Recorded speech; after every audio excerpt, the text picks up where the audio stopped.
unsur. Karena ketiga unsur itu ketika kita bermeditasi 6 indera tertutup itu berperanan penting untuk kita ketahui. Karena kalau kita nggak tahu ketika unsur ini dengan karakteristik masing-masing ini, dengan 5 karakteristik ini, kita tidak akan paham kenapa saat badan kita sudah bisa sakit, kenapa pikiran begitu kuat dan sebagainya. Baik, kita lihat tabel kerja dari kelima jenis dan ketiga unsur itu. Jadi kita lihat tabel kelima jenis. 3 unsur itu yaitu unsur jasmani, kesadaran murni. Kesadaran di sini ada 2, maka di sini Bante pakai nama kesadaran murni. Kita juga lihat sendiri jasmani kasar. Di sini ada centolang 3 yang warna biru. Yang itu yang Bante sebutkan bahwa itu objek yang paling cocok untuk kesadaran murni ini. Di situ pikiran, dia adalah buah karma lampau. Pikiran itu semua dari hasil buah karma lampau. Maka itu pikiran itu tidak pas untuk sebagai objek. Maka di atasnya Bante ada tulis tanda merah itu. Dapat kita lihat. Nanti 3 unsur ini nanti akan paham. Ketika Anda dalam bermeditasi, kamu akan paham betul bahwa pikiran itu selalu mengganggu kita, selalu yang membuat masalah kita. 5 jenis hal itu adalah fungsinya, ciri-cirinya, cerminan, sifat dasar kelompoknya. Tapi masing-masing unsur ini mempunyai fungsinya, ciri-cirinya, cerminan, sifat dasar kelompoknya. Mari kita lihat jasmani kasar tentang fungsinya ketika dari unsur ini. Kalau untuk unsur jasmani kasar, dia sebagai objek, dia bukan adalah sebagai subjek, dia adalah objek. Kalau kesadaran murni, dia sebagai subjek. Subjek di sini artinya pelaku. Kalau objek adalah hal yang perlu diperhatikan, diteliti. Jadi subjeklah yang meneliti atau memperhatikan objek. Maka disebut objek. Objek adalah sesuatu yang diperhatikan.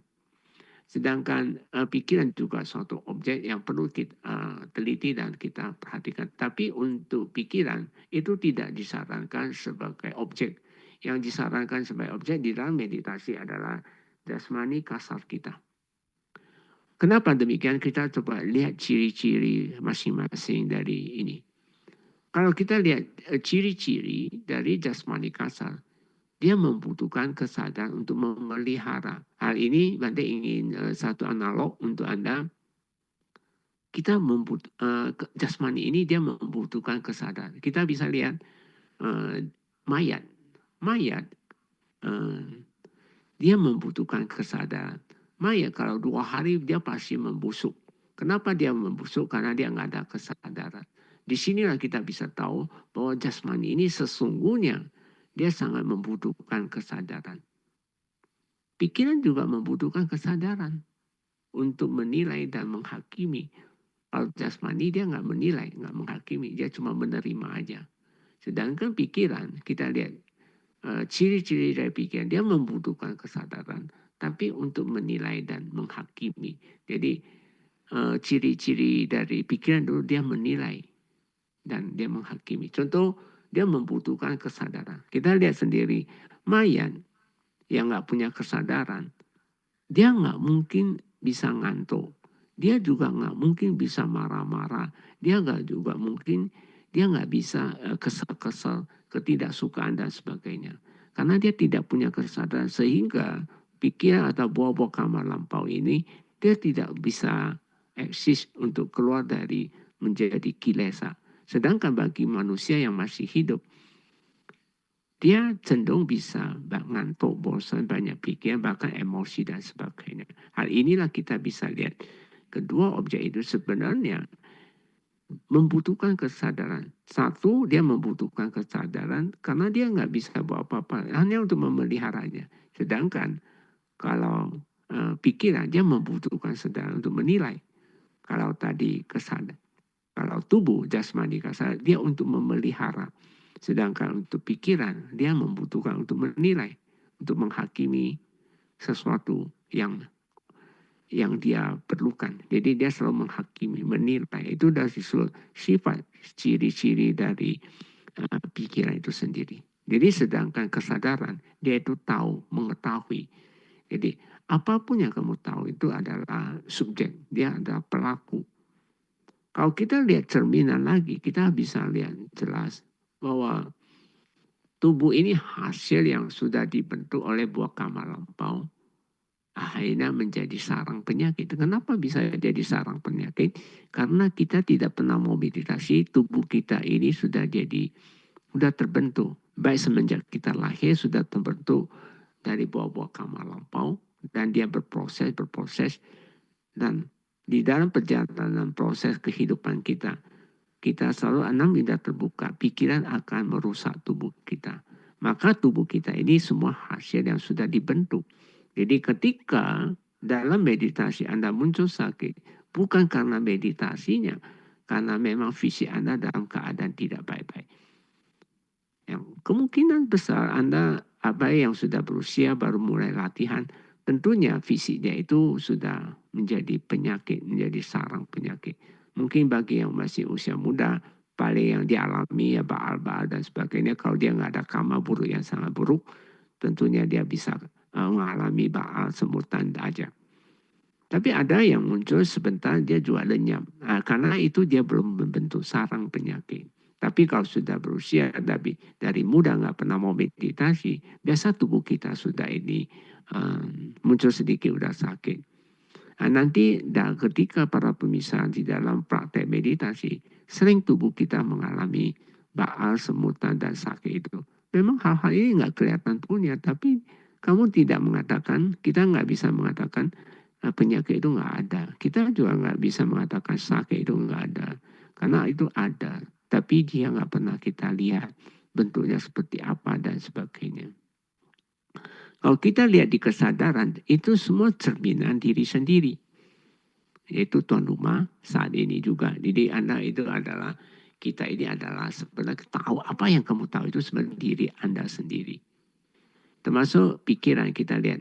Pikiran, dia muncul dari bawah sadar. Pikiran itu muncul dari bawah sadar. Dan dia itu hasil buah kamar lampau yang isinya loba, dosa, dan moha aja. Jadi kalau Anda bertanya, pikir itu sarangnya apa? Ya sarangnya loba, dosa, moha. Selain itu juga ada sarang perbuatan-perbuatan baik. Tapi perbuatan baik ini justru banyak menolong ketika saat kita bermeditasi. Nah, kita sudah melihat tiga fungsional. Yang kedua fungsional itu dia paling harus kita pahami dengan baik, yaitu dia sifat dasarnya. Jasmani pada dasarnya dia itu sifat dasarnya dia pasif, dia tidak aktif. Karena dia sangat memerlukan kesadaran. Demikian kalau kesadaran dia itu aktif, dia sifatnya aktif, dia nggak pernah berhenti. Karena kesadaran itu dia nggak pernah berhenti. Karena bisa Anda buktikan ketika kamu bangun tidur, pas belum ada pikiran, saat itu kamu udah berpikir. Asal Anda berpikir, pikiran juga aktif sama aktif jadinya. Jadi pikiran juga aktif, kesadaran juga aktif, sedangkan jasmani itu pasif. Kalau lihat kelompoknya, jasmani kasar ini dia adalah netral, kelompok netral. Karena dia nggak bisa bawa apa-apa. Kesadaran dia juga netral. Kecuali pikiran. Coba kamu lihat sendiri ya. Ketika ngantuk datang, kita tahu ngantuk. Kesadaran tahu itu ngantuk. Sebentar lagi kita tertidur. Nah, kenapa bisa tertidur? Karena ngantuk ini menguasai kesadaran. Dia caplok kesadaran. Sehingga kita nggak kuat. Jadi maka sebenarnya kesadaran itu dia netral. Yang kuat itu adalah ngantuknya. Jadi pikiran cenderung ngantuk. Termasuk ketika ada emosi, marah-marah. Jadi marah-marah itu sangat kuat. Karena itu hasil kamar lampau. Diagram ini sebenarnya kalau Anda resapi dengan baik-baik. Ini sangat penting untuk ketika Anda menghadapi meditasi. Tentunya cuma dua objek. Kalau nggak ada jasmani, pasti ada pikiran. Pikiran yang bersifat hasil dari kamar lampau. Nah, itu pikiran itu harus dicuekin dari kamu. Kita udah tahu fungsinya, cirinya, cerminan, dan sifat dasarnya. Coba kita lihat tambahan keterangan. Unsur kesadaran yang netral dengan unsur jasmani yang netral sama-sama netral. Berarti serumpun kalau dia itu kelompok sama-sama netral itu dia cocok. Subjek dan objek netral cocok yaitu netral sama netral. Jadi sebenarnya kalau kesadaran dengan jasmani dia sangat cocok objeknya. Kalau kita lihat secara teratur disadara dan dicatat secara terus-menerus akan menjadi kekuatan totalitas. Kenapa disebut bisa totalitas? Untuk menghadapi pikiran yang terdiri dari loba dosa moha dengan mengabaikan objek pikiran. Jadi objek pikiran karena kuat kita abaikan. Ketika kita kesadaran menyatu dengan jasmani, dia itu memiliki kekuatan untuk pegangan. Jadi kesadaran tanpa pegangan, dia akan ditarik oleh pikiran. Pasif dan aktif dianalogikan sifat kutub magnet yang mana memiliki sifat sebagai berikut. Kita lihat sendiri magnet. Magnet kalau sama-sama sama kutubnya, dia saling tolak menolak. Kutub yang sama bersifat saling tolak. Jadi kalau misalnya sama-sama aktif, dia sebenarnya tolak menolak. Kalau kutub yang berlawanan sifatnya tarik menarik. Jadi karena aktif dan pasif itu sebenarnya tarik menarik, maka itu jadi kekuatan totalitas. Nah, berbeda dengan pikiran. Pikiran itu aktif, dia juga aktif. Tentunya dia saling tolak menolak. Karena pikiran itu kuat, dia caplok kesadaran. Padahal dia ditolak. Contoh, ketika Anda marah, Anda pernah marah mungkin ya. Saat Anda kekuatan pikiran atau marah itu masih ada, kamu sangat marah besar. Ketika kekuatan marah itu udah reda, saat itu kesadaran kita ini muncul penyesalan. Aduh, tapi untuk apa saya marah? Nah, di sini kita bisa paham bahwa aktif sama aktif sesungguhnya dia tidak cocok. Kenapa? Dia itu saling tolak menolak. Tapi karena dia kuat, pikiran itu kuat sehingga dia kuasai kita. Nah, mungkin fenomena ini para pemirsa udah paham. Sebenarnya pikiran itu tidak cocok untuk jadi objek. Jadi kalau ketika muncul pikiran, kita harus cuekin dia. Kenapa harus dicuekin ya? Karena pikiran juga membutuhkan kesadaran. Kalau dia membutuhkan kesadaran, kita boleh cuekin dia. Lalu kita cepat-cepat memegang objek untuk mendapat kekuatan totalitas karena aktif sama pasif dengan jasmani. Dengan perhatian kita pegang tetap, jadi pikiran tidak ada kemampuan untuk menarik kita. Kecuali pikiran itu sangat kuat sekali. Mungkin kehidupan lampau Anda pernah membunuh orang tua atau manusia dan sebagainya, itu akan terjadi sangat kuat sekali. Jadi dari keterangan ini kita lihat. Coba yang nomor 3, Badai ingin Anda perhatikan dengan baik dan benar. Setelah Anda memperhatikan, Anda mengerti ini, mendapatkan pengertian baik dan benar ini, jadi sesungguhnya seorang yogi harus terampil. Jadi Anda sudah tahu sifatnya, Anda sudah tahu fungsinya, Anda sudah tahu cerminannya, Anda tahu kelompoknya, dan sifat dasarnya masing-masing ketiga itu, harusnya kamu harus terampil memilih objek yang tepat. Jadi kesadaranlah harus memilih objek tepat antara jasmani atau pikiran. Jadi pikiran bukan dilihat atau diketahui, bukan, justru harus dicuekin. Banyak yang salah, pikiran harus diamati, itu salah besar. Kalau pikiran diamati, kamu akan seperti memang kamu bisa melihat dia lenyap. Tapi kita tidak akan kuat ketika kita tidak amati lagi, dia akan hantam balik kita. Maka disebut itu salah sekali. Kalau Anda pikiran muncul, Anda ikuti pikiran, justru itu sangat salah. Nah, kita udah paham. Jadi kalau kita mengerti dengan ini, harusnya kita harus memilih objek yang tepat, yaitu jasmani. Kalau di sini kita lihat lagi, guru yang terbaik itu sebenarnya diri kita. Ada 3 guru. Guru diri kita itu yang terbaik, kata Samudra. Guru diri sendiri yang berpengalaman, artinya Anda sudah sering melihat anicca, peranan pentingnya 70%. Jadi kalau Anda baru pertama latihan, ketika baru latihan medis saja itu, biasa kadang-kadang Anda pengalamannya masih kurang. Maka butuh latihan-latihan terus. Anda sudah berpengalaman melihat anicca, peranan pentingnya itu ada diri Anda sendiri. Kalau untuk menentukan kesuksesan atau tidaknya dalam berjuang melampaui semua hambatan fisik maupun mental. Jadi untuk berjuang melampaui semua hambatan fisik dan mental ini adalah peranan penting adalah diri kita. Yaitu contoh, kalau seorang pembimbing mengatakan ini jangan, ini aja, tapi Anda tidak lakukan. Anda tidak lakukan. Jadi Anda tidak mau kerja. Oh ya, pikiran jangan diamati ya, Anda amati lagi. Nah, berarti sebenarnya yang salah bukan di gurunya. Salah ya diri Anda, pemeditatornya. Karena peranannya ada 70% di tangan dia. Tapi kalau Anda ikutin sesuai apa yang dianjurin, kamu pikiran dicuekin, kamu perkempai dalam bertahan nafas.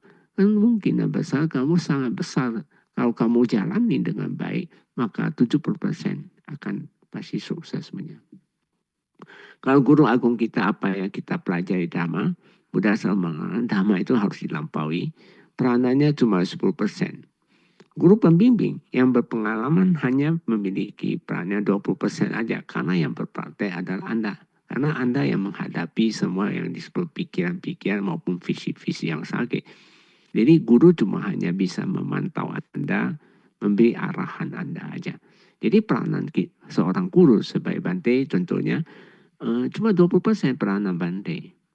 Sisanya ada di siapa? Ada di diri Anda. Kalau Anda tidak pernah mau lakukan. Misalnya mencoba pikiran, Anda ikutin pikiran. Misalnya Anda suruh sadari dan catat, Anda nggak sadari dan catat.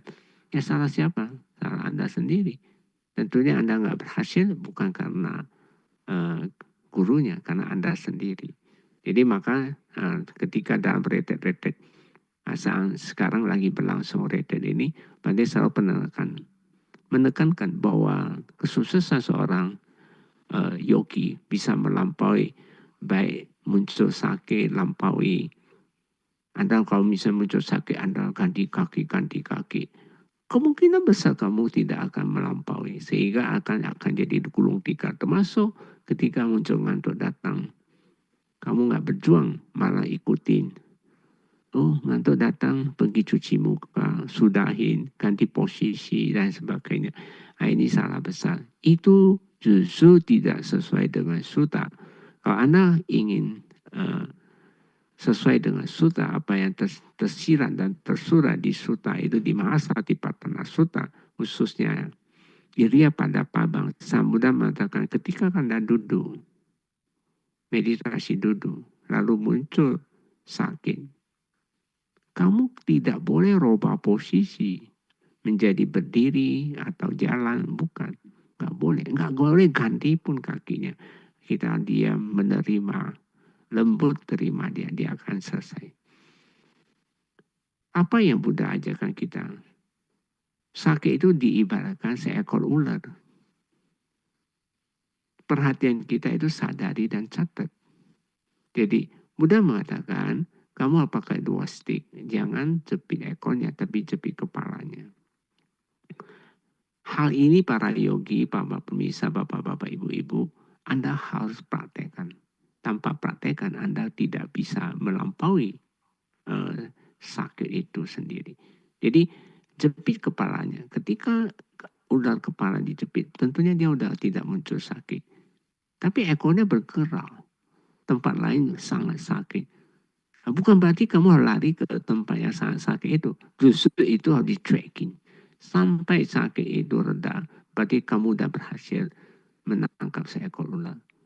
Ketika visi Anda memang ada problem, nah saat itu kamu jangan rubah. Kalau memang visi kamu yang harus diselesaikan penyakitnya itu, dia pasti akan muncul sakit lagi. Dipintir, di apa, dan dia akan Anda terima, dia mengamati.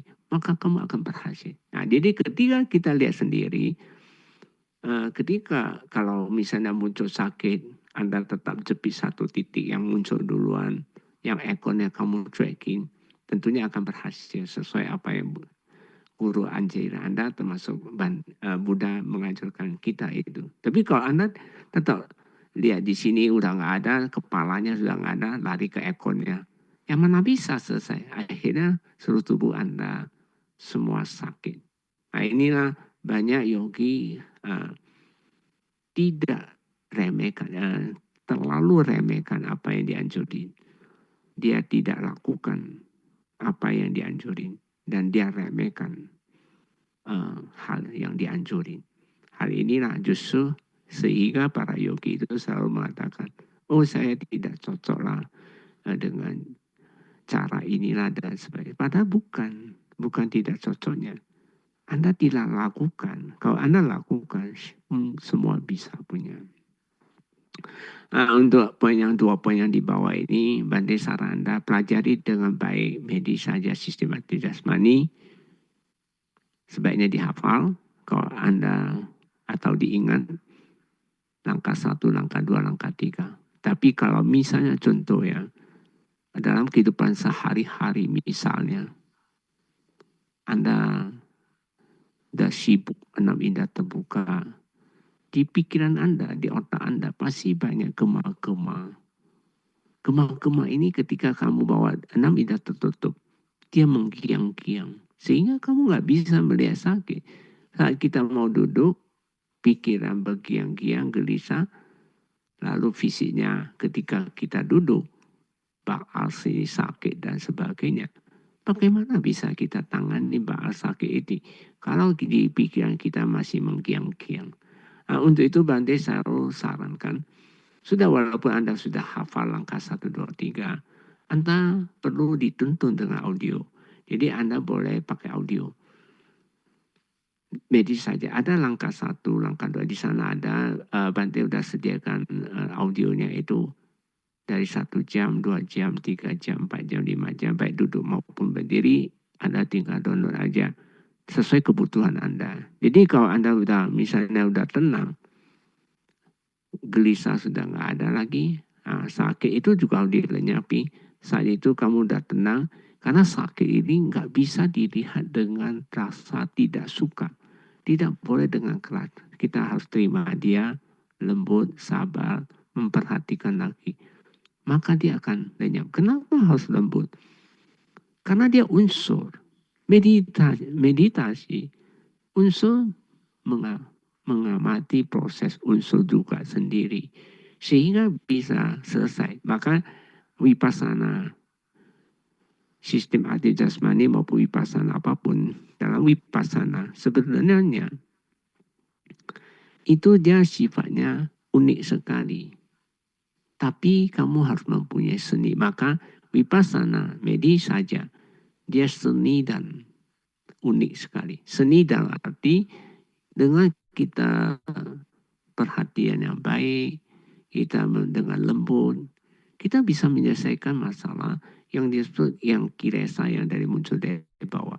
Tahu-tahu uniknya apa? Kita sembuh, kita lebih tenang, lebih damai. Itu unik sekali. Maka Anda butuh banyak latihan. Semoga PDF yang Bante malam ini tampilkan untuk Anda harusnya sangat jelas. Ketika dalam praktek, cobalah Anda perhatikan poin-poin yang Bante sudah sampaikan, yaitu kalau ketika muncul sakit, Anda harus bagaikan menangkap seekor ular. Yaitu apa? Kamu harus jepit kepalanya. Jadi banyak yang lupa. Kepalanya kalau dijepit, tentunya dia pasti berhenti. Lalu yang gerak ekornya. Kalau yang lain ekornya makin sakit, bukan berarti kita harus pindah perhatian. Tetap tidak boleh perhatian sampai ekornya itu reda betul. Kalau reda betul berarti Anda sudah sukses melenyapin satu kilesa. Lalu karena fisik mau sembuh, kalau memang di fisik Anda ada problem, makanya kita jangan buru-buru ganti kaki setelah dia lenyap. Di semua fisik saya, kita tetap perhatikan di kepalanya. Nanti di situ dia akan muncul. Muncul apa? Ada sakit lah, diperintah saraf-saraf dia perbaiki semua. Selesai meditasi, saya jamin kamu akan dapat kepuasan di dalam hal fisik Anda. Dan mental Anda mempunyai keyakinan yang kuat. Apalagi Anda rutin. Kalau Anda muncul sampai ke asas, Bante sangat salah Anda rete agak panjang. Khusus yang masih muda, jangan lengah-lengah. untuk tidak meditasi, khususnya medis saja. Karena medis saja itu sangat efektif, Bante, sangat referensi untuk Anda. Karena efektif itu untuk meningkatkan kesadaran. Kesadaran kalau nggak meningkat, bagaimana kualitas hidup kita bisa baik? Kalau kualitas hidup kita nggak baik, Anda jangan mengeluh. Oh, Bante, saya banyak kebutuhan, ini sana, ini sini. Ya kebutuhan karena banyak keinginan. Semua dari ini. Jadi maka sebenarnya untuk kebutuhan mengenyangkan perut aja saya tinggal susah kok. Tapi untuk kebutuhan untuk memenuhi keinginan Anda, segala apa yang Anda inginkan dipenuhi, segunung emas pun tidak akan menutup keinginan ini, tetap nggak cukup. Jadi sebenarnya kehidupan tidak ribet. Yang ribet pikiran kita, yaitu banyak keinginan. Sehingga kebutuhan sana sini ini Anda merasa kok kurang ya. Itu semua dari pikiran. Jadi untuk memenuhi kehidupan Anda, untuk kenyang di perut aja, itu gampang, nggak susah. Tapi untuk memenuhi keinginan Anda, segala keinginan Anda ingin beli sana itu, sono sini, maka nggak bisa dipenuhi. Maka sebenarnya pikiran itu sangat ribet. Kehidupan nggak ribet. Ya, selamat berjuang selama 1 jam kita malam ini kita